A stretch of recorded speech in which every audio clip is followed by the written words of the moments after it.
Yo, what is up guys? Delboy here, aka Blue Collar Sports TV. Hopefully you guys are doing well. If you're new here, smash that like button, hit subscribe and all of that good stuff. So, some breaking news in the world of boxing. Deontay Wilder has parted ways with his long-term trainer, Mark Breland.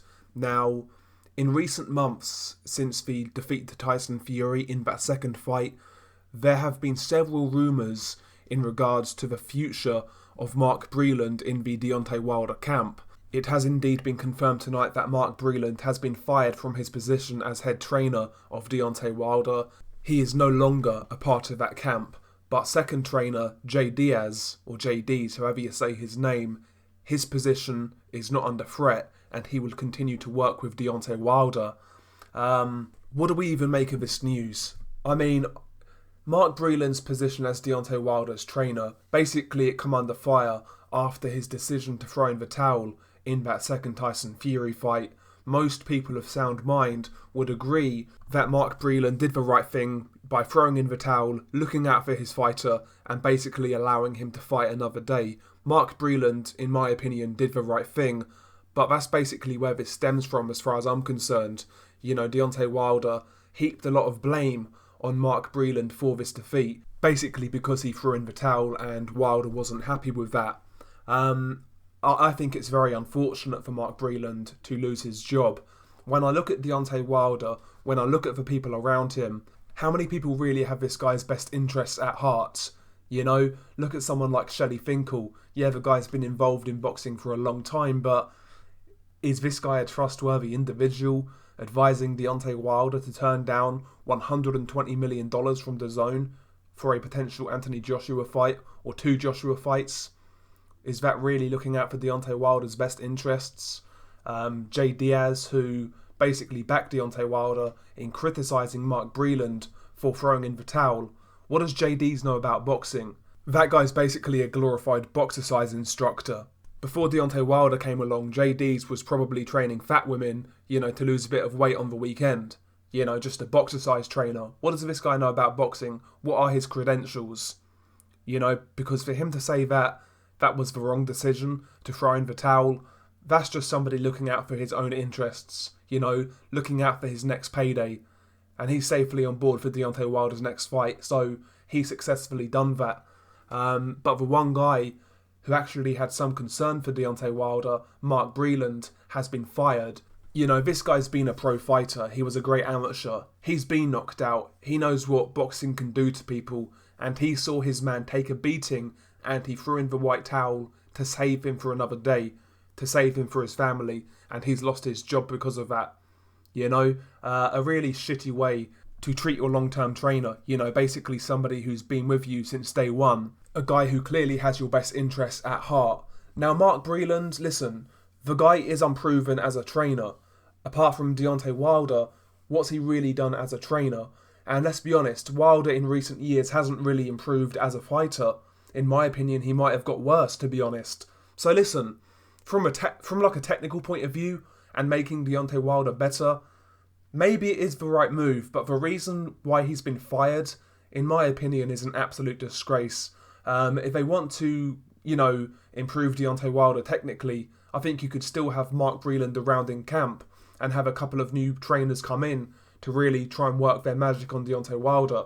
But listen, I question how good Mark Breland is as a trainer, but maybe it's just Deontay Wilder, to be honest. I mean, this guy is an egomaniac. He's a narcissist. He believed in his power to the point where he felt he didn't have to get better as a fighter. I mean, I'll paraphrase Deontay Wilder. I only have to be perfect for 2 seconds. It doesn't matter if I'm losing rounds. Does that sound like a guy who's willing to improve no matter who his trainer is? Maybe it's time for Deontay Wilder to really have a look at himself. All of these excuses, all of these scapegoats for your one-sided loss to Tyson Fury. Maybe it's time to look in the mirror. I mean, yeah, where do they go from here? Who's going to train Deontay Wilder for his next fight? Whether it be against Tyson Fury or not. Tyson Fury's come out today and said if Deontay Wilder isn't ready for the end of the year, he's still going to fight in 2020, with or without Wilder. So regardless of who Wilder fights next, who could be an ideal trainer for him? I'm at a loss, to be honest. I really am. Who could train Deontay Wilder? Who's available right now in America who could make a difference? I mean, I don't know. I really don't know. Ronnie Shields, maybe? Somebody along those lines. He's got experience with heavyweights. But, the top level trainers in the USA are not what they were back in the day. A lot of these guys aren't experienced with world-class heavyweights. So I'm at a loss for who Deontay Wilder's next trainer could be. But regardless of who it is, they've got a real hard task on their hands. Because, Deontay Wilder, he's a guy who's not taking responsibility for his loss. He's making excuses. And when you have that mindset, regardless of what it is in life, if you're a person who makes excuses for shortcomings, then you're never going to address those shortcomings and get better. Because if you've got a built-in excuse, you're basically reasoning with yourself why you failed and that it was out of your control. If something's out of your control, you can't do anything about it, therefore you're not going to improve. Deontay Wilder needs a quack. He needs a shrink, to be honest with you. That's the reality. He needs to give his head a wobble, to be honest, as we say in the UK. The guy needs to get real, accept what happened, and then come again, with a better game plan, better preparation, and maybe with the help of a new trainer, he can get better. But it's up for Deontay Wilder to listen and basically address what went wrong in the first fight, what he did wrong, what he could do better. That's up to Deontay Wilder. But yeah, I'm not surprised by this news that Mark Breland's been fired. It's been a long time coming as far as I'm concerned. We've heard rumours for months now. It's been confirmed. But yeah, it's a bit of a shame for Mark Breland because in my opinion, the guy really didn't do anything wrong. And, as a trainer of Deontay Wilder, he got him to where he got him. He got a fighter with a limited skill set to becoming a world champion. That in itself, I guess, is an achievement.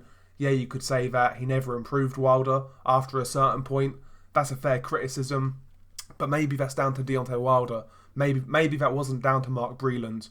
As I said, I don't see Deontay Wilder as somebody who really owns up to his own failures. The guy just isn't a smart human being. He's surrounded by leeches. And yeah, he's going to be the master of his own downfall. And this story is not going to end well. So for all of you guys who are still putting all of your eggs in the Deontay Wilder basket, just be prepared to clean up the mess afterwards. Peace.